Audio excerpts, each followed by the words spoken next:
Hola, ¿cómo le va? Bienvenidos en órbita a Columna de Opinión. Vamos a hablar de un tema contemporáneo, un tema que provoca mucha polémica y un tema cuyo origen es totalmente diferente a cómo se está tratando. Vamos a hablar del indulto. Podemos definir el indulto o el perdón ejecutivo como una figura que corrige fallos del sistema judicial. Esto es para remediar injusticias evidentes o actuar de acuerdo a las condiciones humanas que afectan a las personas. La verdad del asunto es que si el indulto es un acto unilateral del Ejecutivo que rebaja o perdona o condona la pena impuesta por un tribunal, no requiere justificación judicial y es casi imposible de revertir. Sin embargo, figuras recientes, y las vamos a ir explicando, ponen en riesgo esta figura. ¿Por qué? Porque resulta que se está utilizando como un pago de favores, un escudo para proteger a quienes han actuado de una forma o de otra, generalmente ilegal, porque también es un mensaje en el que los mandatarios que lo están utilizando reafirman su control sobre las instituciones y sobre todo por aquello de que si usted está conmigo, usted está protegido. Voy a comenzar con quizá uno de los más polémicos del último tiempo. El primer ministro israelí, Benjamin Netanyahu, está sumergido en un problema judicial que tiene que ver con cargos de corrupción. Esos cargos de corrupción han sido investigados y están siendo investigados y juzgados dentro de la justicia israelí. Netanyahu lo que hizo, ante quizá una evidente condena, fue pedirle al presidente de Israel que lo perdonara. Y entonces ahí aparecen dos temas que están conexos y que son muy complicados. Por un lado, contra Netanyahu, la justicia israelí no ha fallado. Si usted me sigue, condición sine qua non, condición indispensable para otorgar un indulto es que a usted lo aflija algo judicial. Usted no puede indultar a alguien porque sí, o por lo menos como yo lo entiendo. La forma en que se pidió este perdón da para pensar que lo que está buscando el primer ministro de Israel, más allá de que le guste a uno o no le guste, es obtener una figura que fuerce una solución a su problema por corrupción. Aquí no estamos hablando del respeto a la institución judicial, que de suyo se debe, porque en las democracias occidentales tenemos tres poderes: ejecutivo, legislativo, judicial. No, estamos hablando de buscar un perdón que dé la vuelta a una situación y que deje dicho casi como que yo pedí perdón, me perdonaron y todo lo que se actuó ya no me afecta. El otro caso que es muy llamativo en esta situación que estoy comentando con ustedes es la del expresidente de Guatemala en Centroamérica, Juan Orlando Hernández, sentenciado a 45 años de cárcel por la justicia de los Estados Unidos por cargos relativos a corrupción y narcotráfico. Y aquí entra el presidente Trump en acción. Resulta que Trump lo perdonó, pese a que la justicia de su país condena a 45 años al exmandatario, él lo perdonó. Y entonces hay dos figuras nuevamente. Estoy un poco bipolar hoy, una y dos figuras. La primera figura, actuó la justicia de Estados Unidos. La segunda es que el perdón a Juan Orlando Hernández es un perdón que tiene que ver con otro fin. Tiene que ver con el fin de habilitarlo, ¿cierto? Y pagarle el favor de haber sido aliado de Estados Unidos durante muchísimo tiempo. Ahora, lo que le están diciendo a la región es bien simple. Usted estaba condenado por narcotráfico, yo lo perdono, todos sus pecados quedan borrados, con todo lo que eso implica como señal. Hernández no es un tipo muy popular en su país. De hecho, dijo hace un par de días que él temía por su vida. Ahora, lo que uno no puede aceptar y que se está empezando a instalar como una especie de concepto es que la justicia es negociable. No, la justicia no es negociable.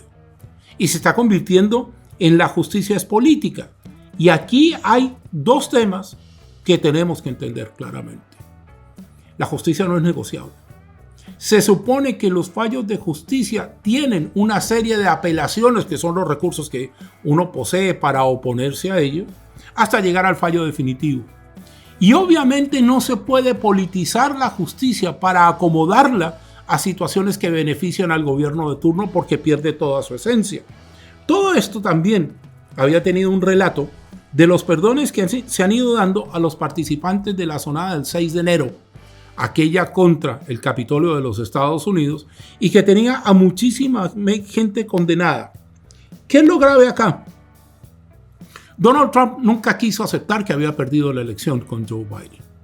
Donald Trump nunca ha querido aceptar que su discurso motivó a mucha gente a tratar de tomarse el poder para impedir la asunción de Joe Biden.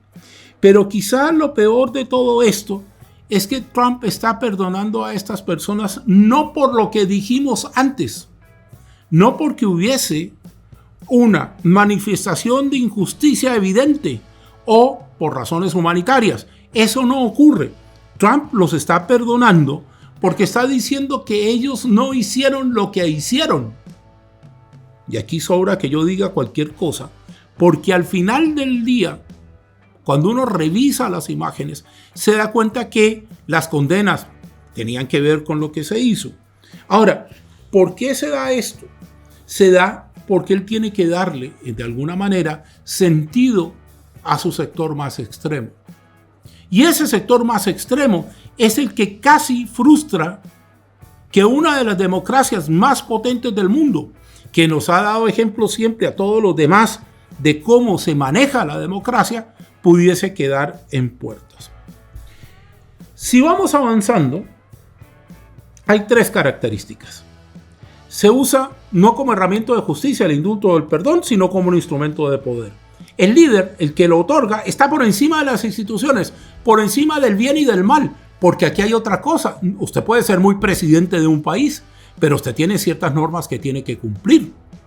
Y lo otro es que ese indulto no favorece a gente desconocida, favorece a gente que a mí me apoya y colabora, ¿cierto?, en instalar una narrativa política favorable. Se lo explico. Si yo consigo indultar en el caso de Hernández, si consigo el perdón en el caso de Netanyahu, si siguen habiendo perdones judiciales para el tema de quienes asaltaron el Capitolio, lo que se está haciendo es crear una narrativa que dice que todo lo que hicieron era correcto. En el caso de Hernández, porque la justicia lo persiguió, lo sentenció a 45 años. En el caso de Netanyahu, no se ha fallado, repito. Se está instalando que esa era una persecución contra él. ¿Y para qué le digo lo del Capitolio? Entonces se abre un debate. Y un debate que es bien fuerte y que uno no puede dejar de tenerlo. Primero, ¿habrá que revisar el poder del perdón presidencial como tal, el poder del indulto? Segundo, ¿habrá que justificar públicamente esa decisión? ¿Habrá que colocarle restricciones en casos de corrupción, terrorismo o narcotráfico? Y habrá, en el caso de amnistía, que es otra figura, que es un perdón masivo, que colocar ciertos límites. Porque resulta que yo lo que sí puedo ver, y por eso escogí este tema para compartirlo con ustedes, es que el indulto se vuelve un arma. Y se vuelve un arma para desconocer a uno de los poderes del Estado. Vale decir, yo puedo, si es que mi constitución me lo permite, desconocer los fallos.